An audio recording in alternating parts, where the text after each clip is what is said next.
Thanks to our friends at The Motley Fool for sponsoring this video. Visit fool.com/ASYM for the top 10 stocks to buy right now. One of the wildest stories in the energy market over the last decade or so has been the rise and now fall of Enphase Energy.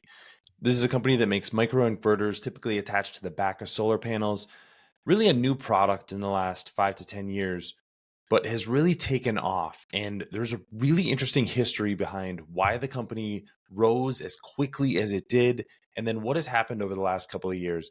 So I want to go through that history and then give a little context of what might happen in the future based on what we know from the past, both in the inverter market and then also in the solar panel market. My name is Travis Hoyam. Thanks for watching Asymmetric Investing. Please subscribe here on YouTube for all my content. And thank you to this video's sponsor, The Motley Fool. Check out fool.com/ASYM for their top 10 stocks to buy right now. And I want to start by just giving a couple of numbers to put the rise and fall into context for Enphase Energy. Over the past 5 years, the stock is up an astounding 2,500%. So 25x for a company that's now worth a little under $17 billion. But in the past year, the stock is actually down 50%. So let's go back about 5 years and just go through a couple of the seminal moments for Enphase Energy and what really caused their turnaround in the first place. We can go all the way back here to early 2018 when the company got a $20 million investment and they actually sold shares for $2.10 per share. This was really a lifeline for the company. They were losing money at this point. They had a pretty solid product, but they didn't have those key customers, a key way to grow the business. And so it was really a turnaround project at that point. So this infusion of capital really changed the business. And then the next step was actually a few months later when SunPower actually sold their microinverter business to Enphase Energy. That was sold for $25 million in cash and then also 7.5 million shares of Enphase stock. So that's about $1 billion worth of Enphase stock if SunPower had held on to all of those shares. They had been selling over the course of the last few years. It's actually really helped their balance sheet. But this was another big turning point for them. SunPower's Equinox product, which is their high-end solar panel installation for rooftops, was then going to install Enphase IQ microinverters. So basically, Enphase acquired a customer with this deal. They didn't necessarily want SunPower's technology, although that was a piece of it, but they actually wanted to acquire SunPower as a customer, and that was what came along with this. That really started the momentum for Enphase's business. In 2009, they got another $22.5 million investment from some private equity partners. At the same time, there was momentum behind regulations that mandated module level power electronics with solar panels. What this basically means is that a solar installer needs to be able to turn off any given solar panel at the solar panel level, not at the array level or at the string level, but actually any specific panel. So if you get, let's say, hail damage or a malfunction in one of your solar panels, regulators wanted you to be able to turn off one of those panels and reduce any risk there. So you have to do that with one of two options really in the market. That's either through a microinverter or a power optimizer. That's what SolarEdge makes. So installers had a choice. They could go with power optimizers and then you still use a string inverter, or they could go with microinverters, which turn the direct current from the solar panel into alternating current right at the solar panel. So there was basically tailwinds behind both of these markets, and Enphase Energy, coming from a relatively weak position in 2018 and 2019, was a real beneficiary of that. Let's go through some of the financials because I think this really tells the story of what happened with the stock.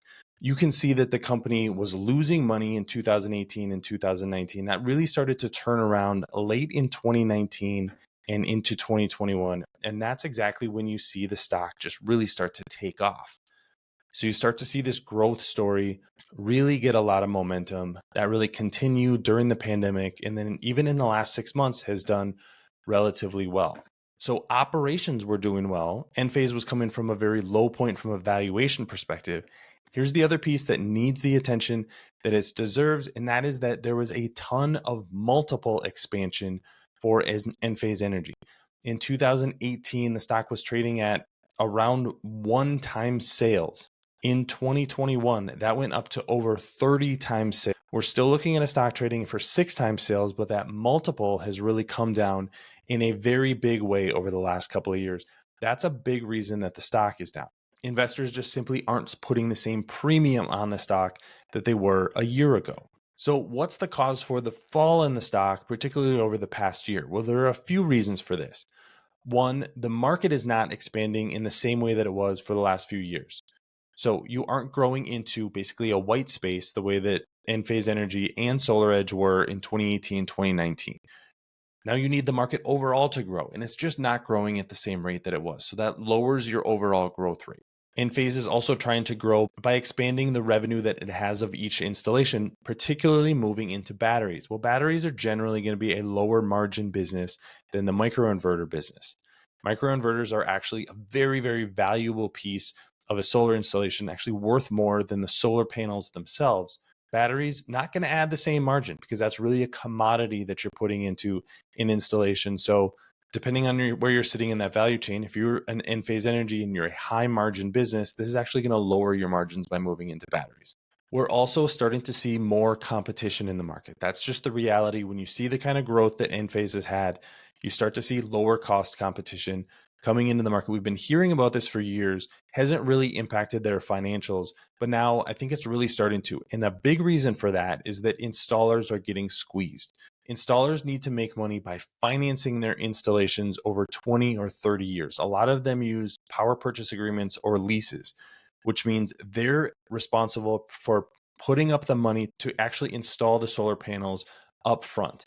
Then they can finance those projects through debt markets over 20 or 30 years. That's how long those contracts are. Well, when interest rates rise, then those long-term cash flows that they have are worth less. So bond markets aren't going to give them as much money up front to finance those installations. That makes it harder to justify each installation. Now you have to put pressure on your suppliers to lower your costs.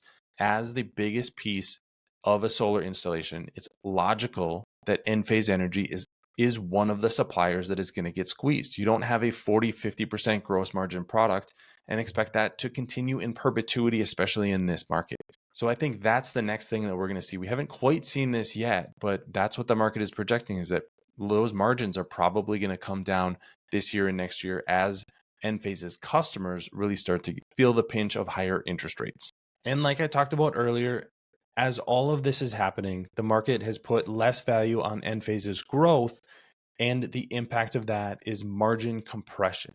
Now trading at a price to sales multiple of about 6, and that's even an elevated valuation versus a lot of other solar companies and manufacturing companies. So the stock could fall from here depending on what results look like, especially over the next couple of quarters.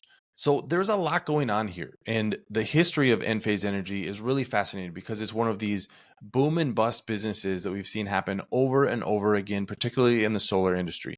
You have a ton of growth, you ride the industry's momentum, take market share, and eventually you hit a wall where your high margin, high growth business starts to feel some pressure. You start to see growth pressure and revenue pressure as competitors see your place in the market as being very attractive.